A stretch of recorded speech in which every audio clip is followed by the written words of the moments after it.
Ladies and gentlemen, I remember very well the day when Victor Pinchuk told me the title of the conference of this year. It was the day, a few days after the fire of Notre-Dame de Paris. Notre-Dame de Paris, the soul of France, was burning. Victor Pinchuk had invited me for a lunch in order to tell me that he wanted to make a significant gift, a philanthropic gift to the people of Paris. I charged myself to convey the good news to my president, President Macron, and Victor told me, nearly in the same sentence, that the next title of the conference will be happiness. I must confess that at first I wondered if it was a joke or a provocation. Paris was burning. The world was out of joint. We were celebrating, commemorating, shedding tears on the 13,000 dead of the war, of aggression of Russia against Crimea and Donbass and Donetsk. And Victor told me, we are going to speak about happiness. So I tell you, Victor, I was surprised. Then I thought, and I think that I understood the following. By giving this title to this conference, my understanding, maybe you will reply to me later, was that Victor Pinchuk wanted to make three statements. He wanted to state three important things. First statement, as I understood it, is that at the end of the day, there is not any other legitimate target of politics than providing the people not happiness, but the means, the tools, and the freedom in order to be able to reach happiness. We spoke this day. We spoke of the 5 major events of the modern history. The invention of the Greek democracy. Target was eudaimonia, happiness. The invention of Christianity. The target was bliss, joy, benediction, happiness. We spoke about the American Revolution, 1776, who dared to inscribe in its constitution the right to happiness. We spoke about the French Revolution, another main major events of the last 2,500 years, saying that happiness was a new idea in Europe, and we spoke at last of modern Europe, the Europe which Ukraine sooner or later will embrace, who chose as its hymn the hymn to joy of Beethoven. So the first statement was as simple as that, and I think it will be these following 3 days as simple as that. Politics is worth nothing if it does not aim happiness. Statement number 2, happiness is everywhere under attack. The world of today, I will not quote names, but is full of people who are in the path, in the line, in the footsteps of Adam Smith, who believe that the aim of politics is to make people more rich.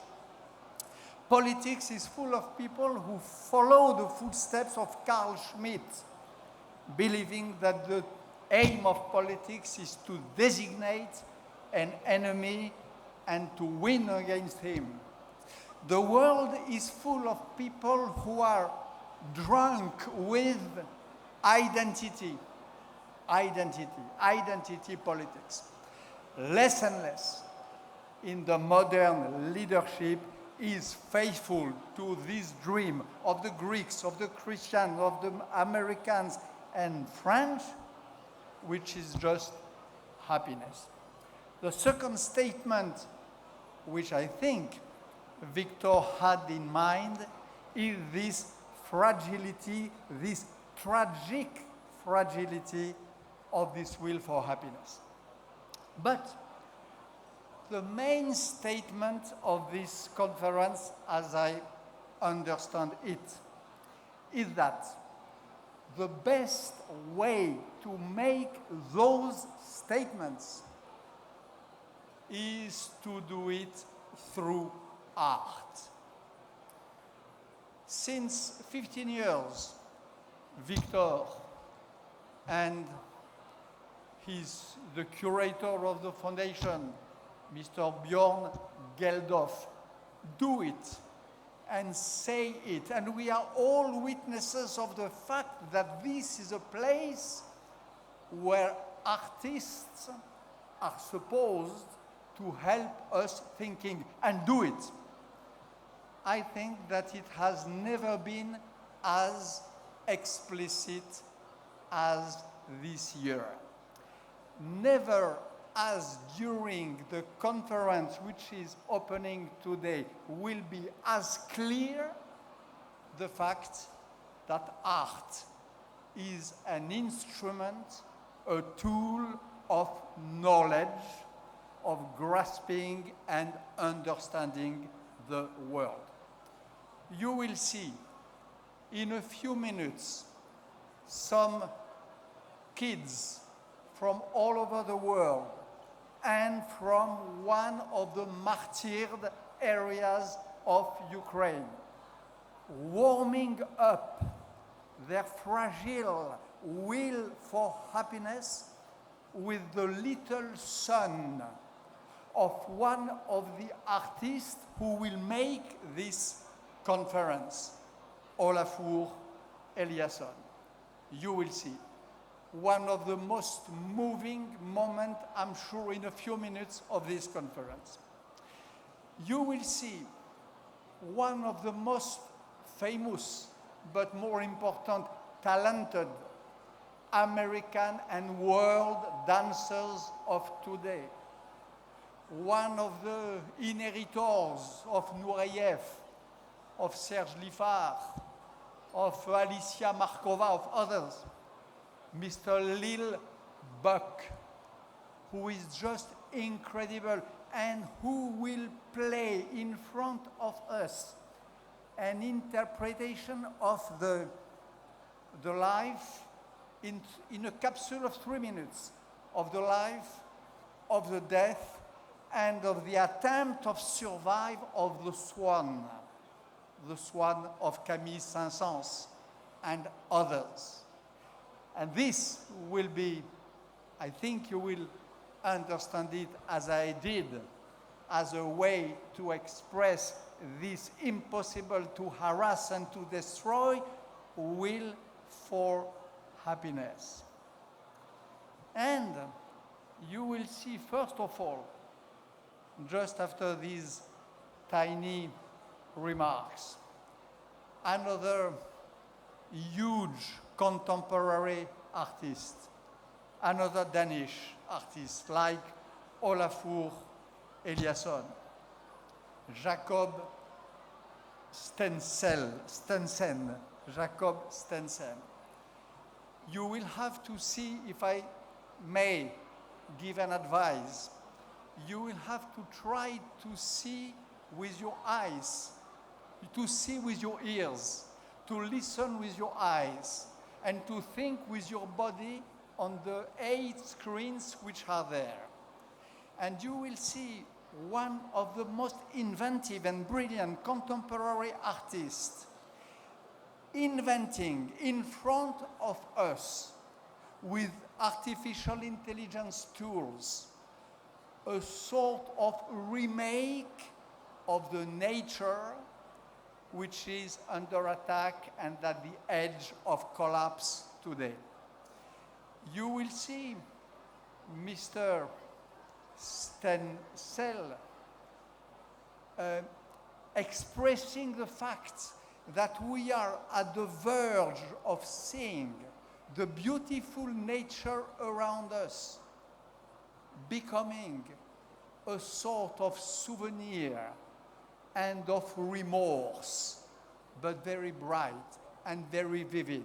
And you will see on all these screens, you will see this performance, this piece of art, as a sort of call for resistance against this process of entropia.